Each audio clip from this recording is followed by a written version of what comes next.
Hello and welcome to the show this week. Now, next month there is going to be a huge gathering of conservative voices in London. That's politicians, commentators, academics, religious figures. It's NatCon, which is already a feature of the political scene in America, but new here. I'm delighted that joining me today is James Orr. He is one of the organisers of this NatCon, and indeed is also Associate Professor of the Philosophy of Religion at Cambridge. Bit of a mouthful there, but James, before we go any further, when I was sort of looking at, before you came on, and looking through the things you've done and everything, somebody described you with great admiration, I might add, as being the godfather of conservatism at Cambridge. Is that sort of ring? I am flattered, but it is completely untrue. It's either untrue or descriptively meaningless, in that I don't think I've really come across many conservatives at Cambridge. Right, okay. Nor have I gone looking particularly. Yeah. I mean, I work in the philosophy of religion, as you said. That's my field, and it doesn't really touch on many political topics. So I don't find myself teaching much about, or anything indeed about conservatism. I somehow teach the canon, as it were, and perhaps you might say that teaching sort of classical figures there's some, and I take the canon seriously, and I'll give a preference to thinkers who've been around a lot longer than others. But if I'm the godfather of both conservatism in Cambridge, I'm honoured to have the title. Well, it's obviously it goes before you. So there we are. First things first, really, with NatCon. If you sort of swim in these waters, we kind of know what NatCon is, but it stands for National Conservatism, doesn't it? Can you just tell us a little bit about this? I understood it to be, if you like, a movement that's basically based in America. Would that be accurate? Yes, it's a movement. There have been some very successful, increasingly successful conferences and summits in the United States, in Washington, I think in 2019, in Orlando, in Miami at the end of last year, that was closed by Governor DeSantis. So it seems to have had a lot of pickup and traction within US conservative circles, GOP circles, and it seems to have had a kind of an electrifying effect on, not I would say the Trump movement, because it is certainly distinct from the Trump movement, but I would say it's broadly sympathetic to the diagnosis of 2016 as to the effect that there were marginalized voices that were simply either economically dispossessed or culturally dispossessed, and that this was a problem that needed addressing, whether or not the electoral outcome of 2016 was the right way to, and what followed was the right way to do that. But there's also been a very interesting stream of conferences in continental Europe.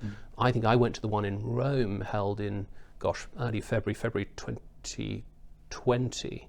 And I was very struck by that gathering. There were, first of all, struck by the strange phenomenon of there being lots of conservatives from different countries in the same room. It's quite an unusual, it was an unusual experience. I think there's always been on the left a sense of, a kind of commendable sense of international solidarity, a kind of workers of the world unite idea. There was even a Comintern, that is to say, a sort of established institution that effectively stitched together communists from all around the world. And I thought, well, maybe there's a Conintern here. I mean, maybe it's very strange to see conservatives who are always conserving their own particular and distinctive traditions, and therefore often don't have much to say to each other. All the dialogues are often very complicated, in the same room, and cheering on roughly the same things. So cheering on, they were very excited about Brexit at the time. I think Brexit had just happened at the end of January 2020. So there were very few Brits in the room, but they were the few of us who were there were gratified to be cheered and encouraged, actually. And so that's how I'd heard about it, through reading some of the sort of founding texts of the movement. I mean, I don't think there is a manifesto. What I like about it is that it is a movement. It's not a party. It's not really a political movement in that sense, in the strict sense. But I'd say it's a loose coalition of philosophers and activists and academics and increasingly senior politicians who I think share a common view as to what's gone wrong in recent years in our respective countries and how to put it right. Can you give us some names of who you've got coming to the conference? Yes, so we've got lots of Brits, which is quite unusual for the conference. Often conferences will draw in figures from all over, but I would say we've got a large number of Brits. We've got some politicians. We've got Jacob Rees-Mogg. We've got Suella Braverman. We've got Lord Frost. We've also got some very interesting some commentators and some journalists. We've got some academics coming along as well. We've got, and I think it's a broad base. I mean, you might look at it and look at the cast of participants and think, well, I don't see how they're all stitched together. And I think the room for disagreement is going to be as expansive as we can make it. So it is not a conference in the sense of a party political conference, or even a conference devoted to one particular ideology. It's more like a summit than a conference, you might say. But has it been inspired surely by this crisis, if you like, in conservatism? I sense in which, people feel that, well, the Conservative Party here at least, has entirely lost its way. I mean, presumably it is a response to that in some way. I think so. I mean, it's more the movement as a whole is a response to, in part, a sense of political and democratic dispossession, which was crystallised in the Trump votes and the Brexit votes in 2016.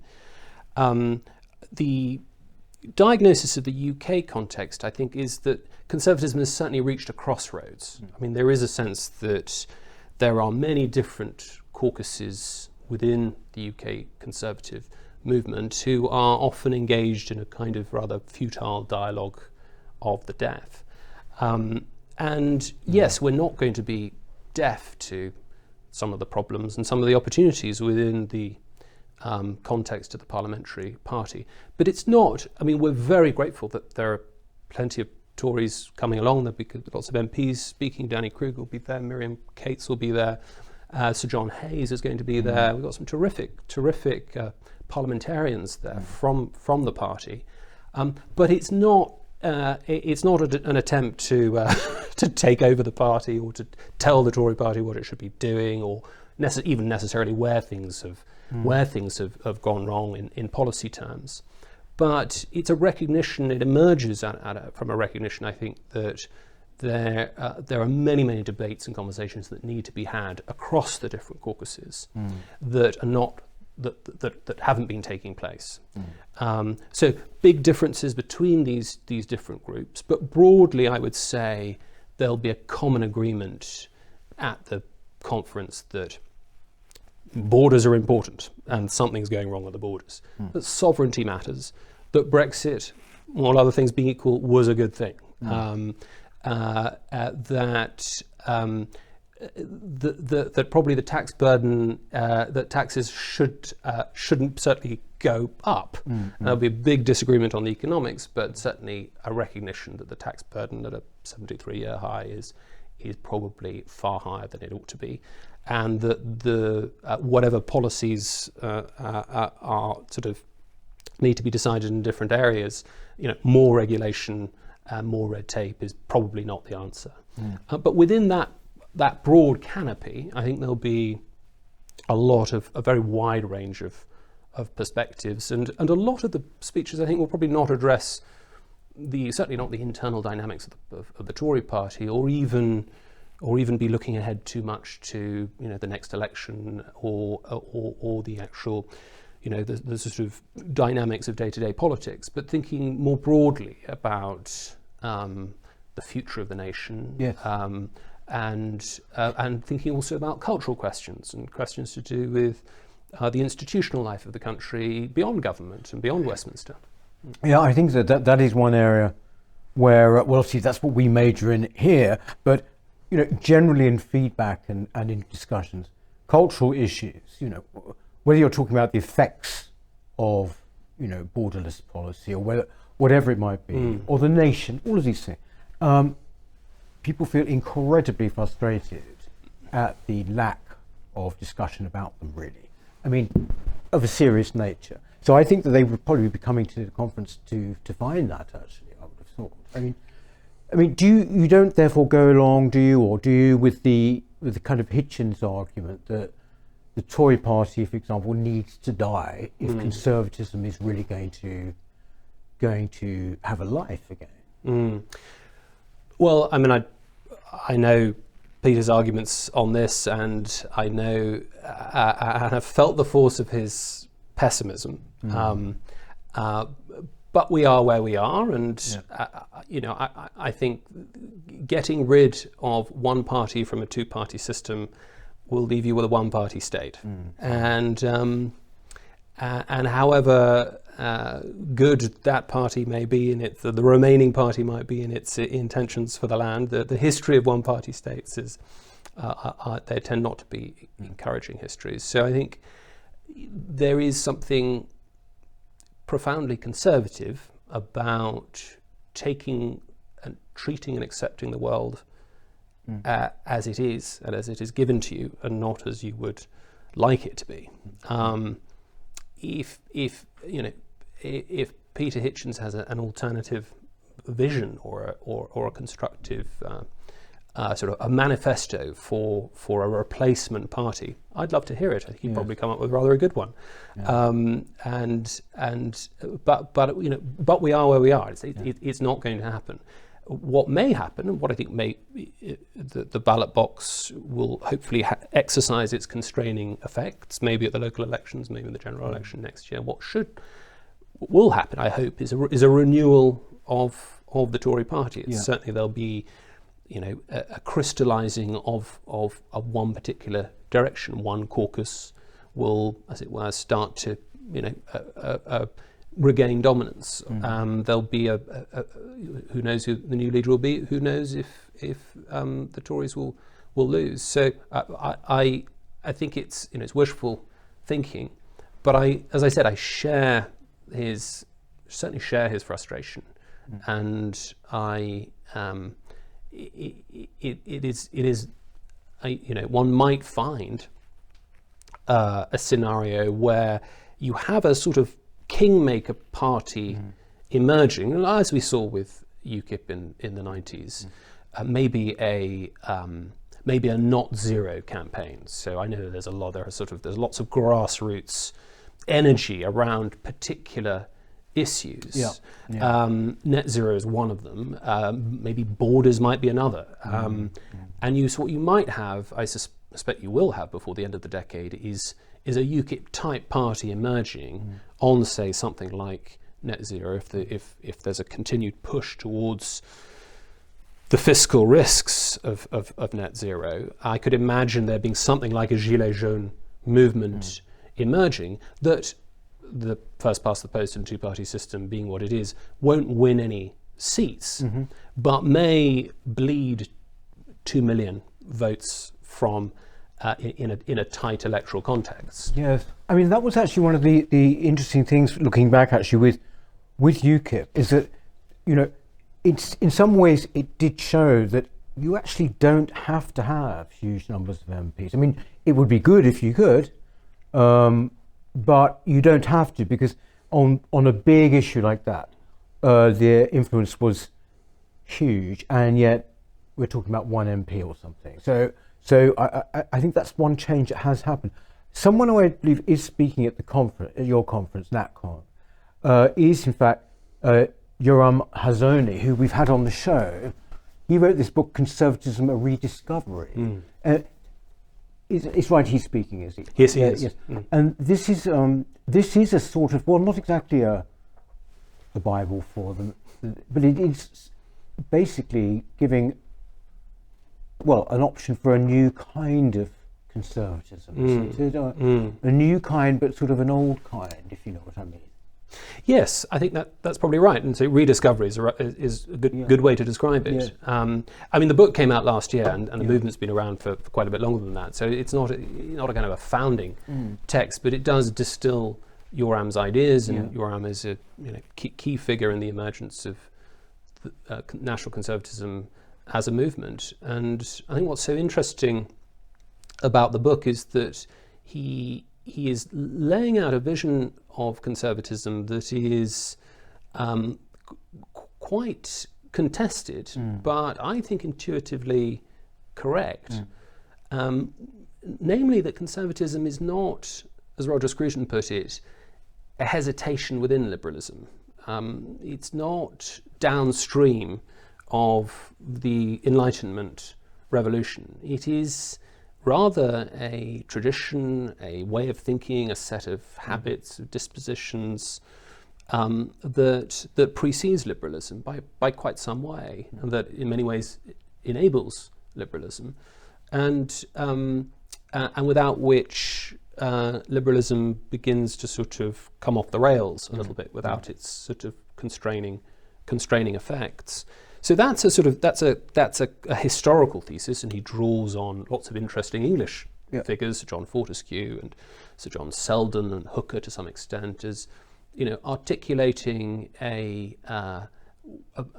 vision for conservatism that does not rely on what he takes to be, and I think I agree with him, very contested philosophical assumptions that are wired into liberalism, namely that human nature, that human beings arrive into the world, they are entirely autonomous.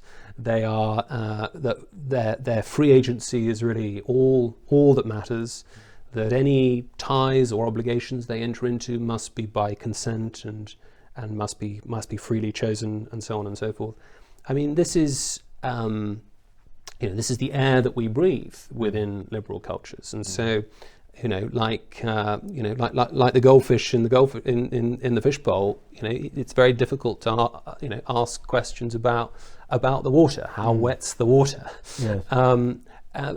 But they are contested assumptions, and they're quite strange assumptions, because we're thrown into the world, into a very dense web of existing obligations that we don't consent to.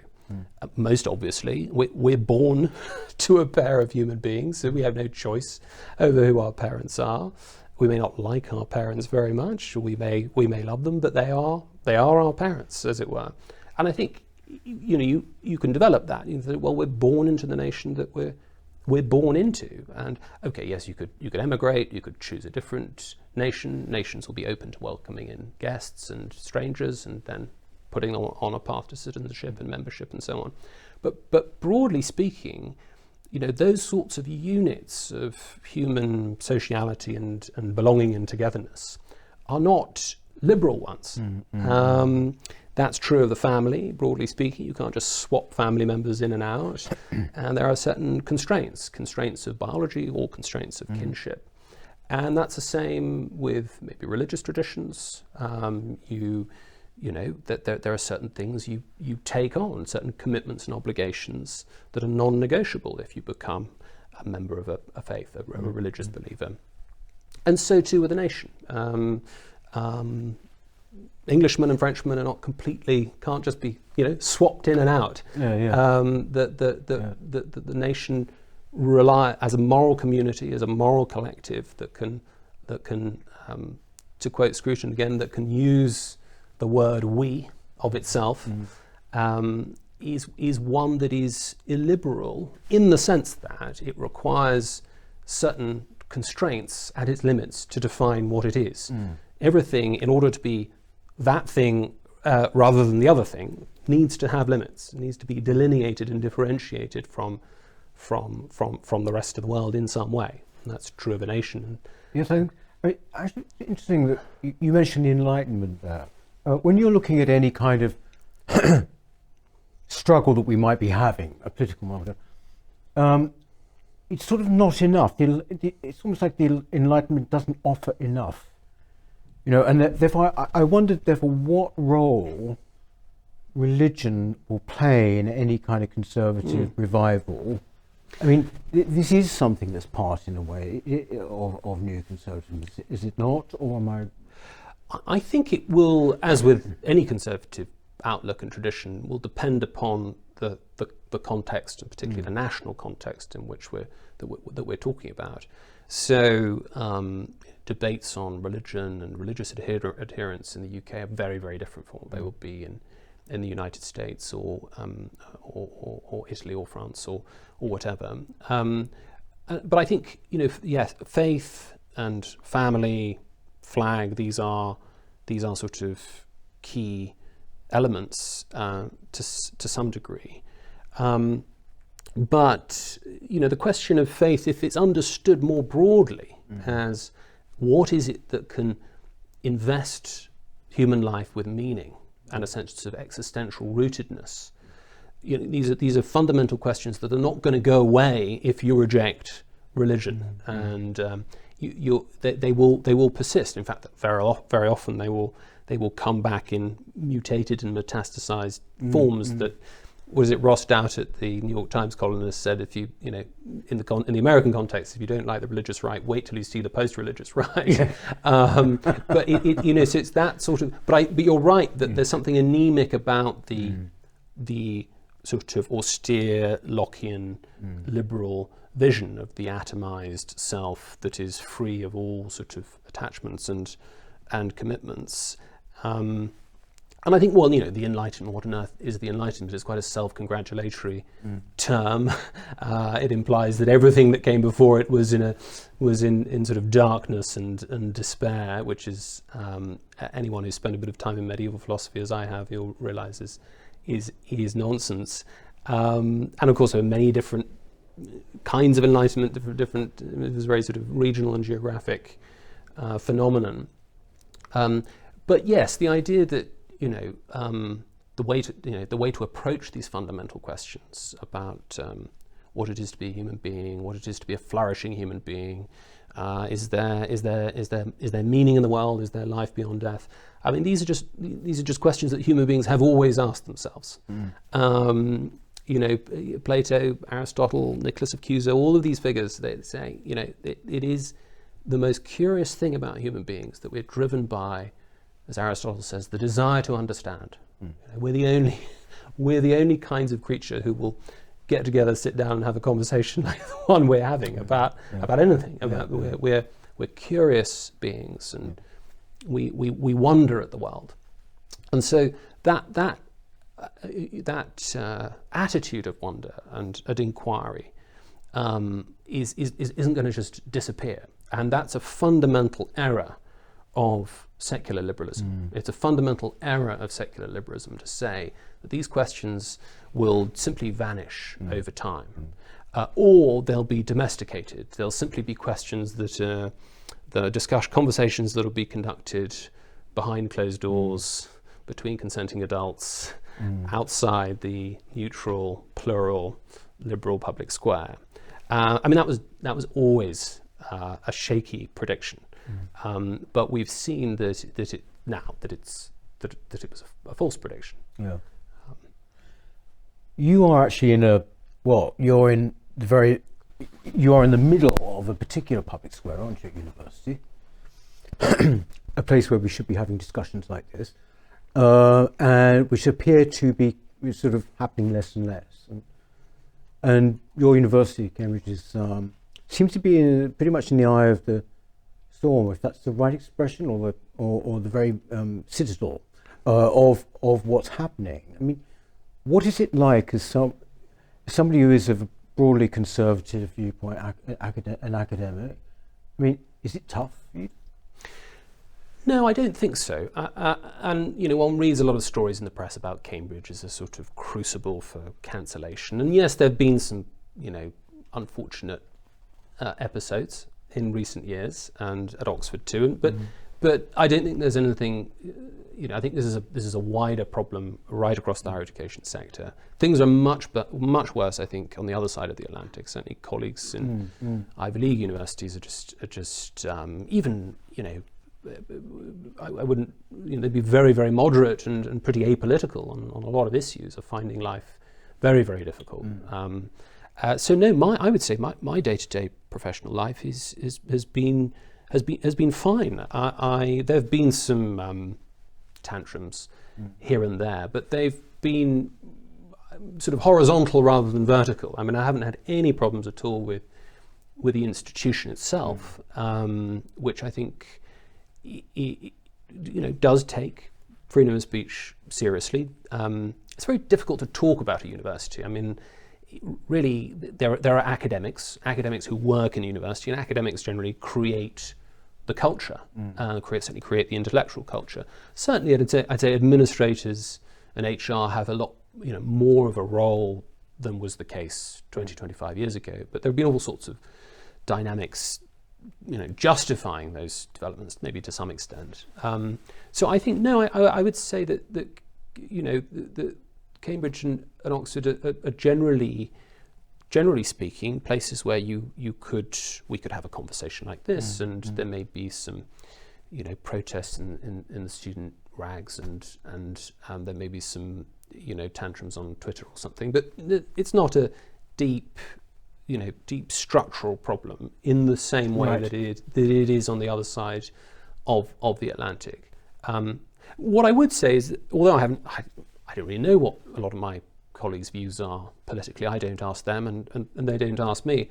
I would have probably guessed, though, that on a certain sort of set of political, ideological Rorschach tests, I am almost certainly on the other side from the vast majority. And certainly the empirical work that's been done on this would suggest that I'm in a minority of 5 to 10%. Oh, I think yes, it's around about 20%. Well, it depends. It depends how far you put me on the spectrum. I mean, I think 5 years ago I'd have been pretty much in the middle. But now, I mean, certainly, if you voted Brexit and you're happy to vote Tory occasionally, you don't think the world's going to come to an end in 10 years' time through climate change. And you don't think it's a civilization presents a civilizational threat. What might be some other issues? If you're relaxed about free markets, perhaps you don't think that men can become women.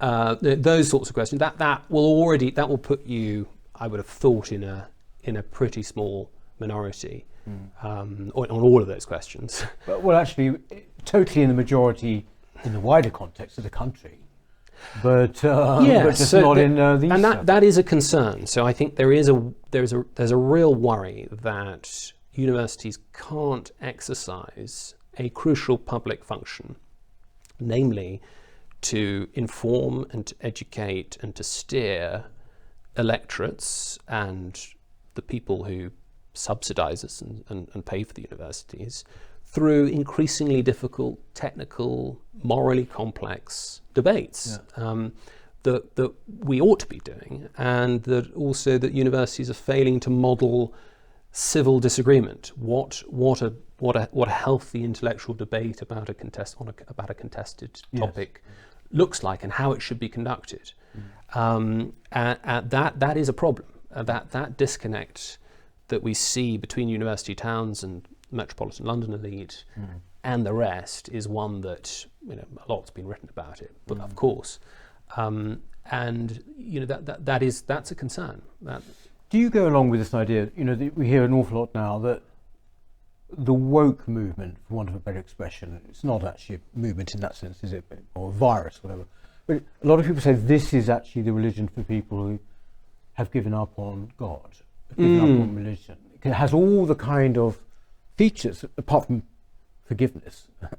It has all the other features of religion. I mean, do you think that's a crass oversimplification? It just, I think it is an oversimplification. I think if you look at the data, there's no evidence that religious people are less open to wokeness, however defined, the non-religious people. So what you would expect to see in the data, if it were the case that woke is a successor religion, is a disproportionately low take-up among religious believers of wokery. And I don't actually see that happening. I see splits between pulpit and pew, for example, within the Anglican in Church of England context, roughly replicating the split between the metropolitan elites in London and the rest of the country. And there are some differences here and there, and of course. And I think the other problem with the analogy is that it presupposes we've got a clear idea of what on earth religion is. And there's a whole field, the study of religion, that's been going strong for 50, 60 years, but there is still no consensus at all, as far as I can gather from colleagues who work in the field, that there is a definition of religion that is neither so narrow that it becomes definitionally useless or misses out certain things that we intuitively would want to be a religion but are not, or just too broad as to be able to describe absolutely everything and not but just being too indeterminate and vague. Having said all that, there's no doubt at all that the narrative that this emerging view of the world and the view of what it is to be a human being is evolving, is one that has enormous appeal and attraction to people, that it's undergirded by something like a metaphysics, that is to say, some sort of account of that is pre-political, that has a particular story about how the world is structured, what political reality is like, and that insists that in fact there is no pre-political, that everything is political in some way. And I think there are certain narratives, certainly there's a sort of dichotomizing of oppressor and oppressed that maybe was inherited from Marxist elements in the origins of the movement. There's certainly some sort of soteriological salvation language that you can recognize perhaps from the civil rights movement that bleeds into the woke movement. But also I think there's a story to be told about how the Enlightenment project and Enlightenment liberalism that Yoram criticizes in the book itself has everything within it that evolves into a way of thinking about human beings in terms of total freedom. So that really you might see that there's a strand of wokeism, there's an analysis to be had there, that according to which, this is what happens when you'll keep looking for constraints to be liberated from, that you're as it were addicted to emancipation. That's what you do. And what happens when you get to the point where you really emancipated yourself of all forms of discrimination? You really have got equality before the law. You really do have a universal franchise and so on. Does the liberals stop liberating? Do we stop rushing to sort of the civil rights barricades? Do you become conservative, conserve the gains and so on? And so I think there may be, it seems to me that the movement ties together a lot of these strands, but invests it with a kind of a moralizing energy that is very powerful, that relies on, I think, demonstrably false narratives, but they are narratives that are like conspiracy theories in the sense that any evidence that you advance for the falsity of the narratives is itself evidence in favor of the narratives. It is itself evidence of the structural oppression that wants to ensure and embed the hierarchies and preserve the status quo. So in other words, sort of if you say as a white person you're not racist, that's actually real proof that you are actually racist. That sort of thing. Yeah. I think it's very beautifully described there, James. I think that this is something which preoccupies, for example, our viewers particularly. It seems to me that there is this. You say, well, what do you do when you get to the end of liberating? You know, what do you do? Mary Harrington we had on recently, and she sort of said, well, actually, you start to change the body in an odd way. I mean, I'm crudely making her argument, but that's almost what it was. That you actually start to change the body, and keep going on and on, which is what we're sort of seeing at the moment.